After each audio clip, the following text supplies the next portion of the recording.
We could open up at this point for questions for any of the folks who presented or for Dawn. We'll go to campaign. Sir, your campaign contends the poll that the Congresswoman's campaign released is not an accurate, just, kind of showing of where the race stands, that you're within Martin Air. It's completely different, but the numbers show. Can you talk about why you think you're much closer than her polling shows? You want to talk about that, Joe? Is it okay if I answer this one, Mark, or do you want? I'd like to talk to you. Okay. Yeah, thank you. Yeah. Well, we have a high-quality poll done by a reputable source, and we asked objective questions. We put an objective bio out, a paragraph, an objective bio of her out. We asked the voters, who would you vote for, knowing now what you know. That's the kind of objectivity we had. If you read her poll carefully, you'll see that it is slanted, and it is designed to get a certain kind of answer. It depends on the questions you ask. And we asked very objective questions at a high quality. Thank you.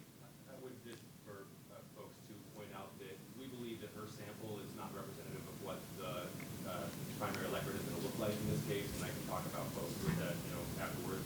The other thing I would point out about her poll is, well, the sample is the big thing, but within the packet, the press packet we included, it's clear that as she's testing negative messages against Dawn, and one of the reasons why I think Alicia's comment was so important is that she's going to attempt to mislead voters on the issue of choice, citing something for which we can find no record and for which Dawn has no recollection. And so we want to make sure that we are, insistent on what the truth is in this situation. How will you go about making the transition from dealing mainly with local issues to dealing with national and global issues? Well, I made the transition from volunteering in churches to becoming a community leader, to becoming a leader in the city, to designing a program for the country. And so how you do anything is how you do everything. And I will bring those same skills to Washington that have helped me to provide leadership at all levels so far in my career. If Republicans win the House in November, how would you work as a part of the political minority to get things done? Well, I have worked as a member of the North Side Coalition, myself and Councilmember Johnson, with a city council that had 13 wards. And for instance, during the Obama administration, we got $110 million to mitigate the housing crisis. And out of that, $100 million came to North Minneapolis with just 2 wards. So I'm really good at working with my peers in competitive situations to demonstrate need, to create compassion and solidarity for the right purposes. Any further questions?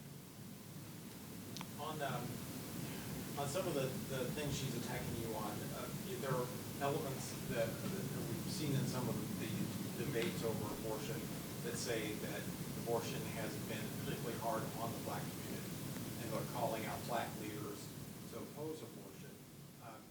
That's not going to change how you feel on the subject. Well, I've always supported a woman's right to choose. This is a red herring, a false narrative, something that is current, that is seen as a potential for causing confusion, but there is no evidence of any kind of me ever having a view contrary to what I declare today, that I am and have always supported a woman's right to choose. And I've supported it as a black man who lives in a black community. Don, how do you go after those voters that are still in play? The poll talked about a pretty substantial number of undecided voters. I mean, how do you do that? I know these types of elections can be very expensive. Yeah, well, the polls say that there are this undecided folks. The polls doesn't say where they are. My campaign team is led by Joe Radinovich, who ran the mayor's campaign, and a large part of my team was that team. And so my team knows the demographics of the city well, where the votes are, and where the decisions are to be made, and where votes are to be gleaned. So we're going to aggressively go after those demographics and those areas. What will your messaging be to the Somali community, which makes up a large part of the voting bloc?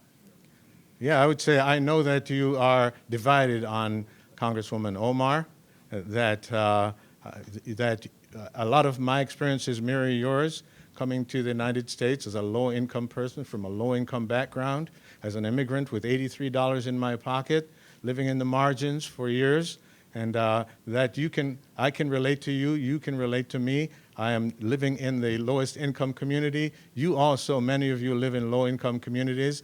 We can relate to each other. I will take your cause to Washington. I will not prioritize my ego, my interests, my image. I'm there to work for you.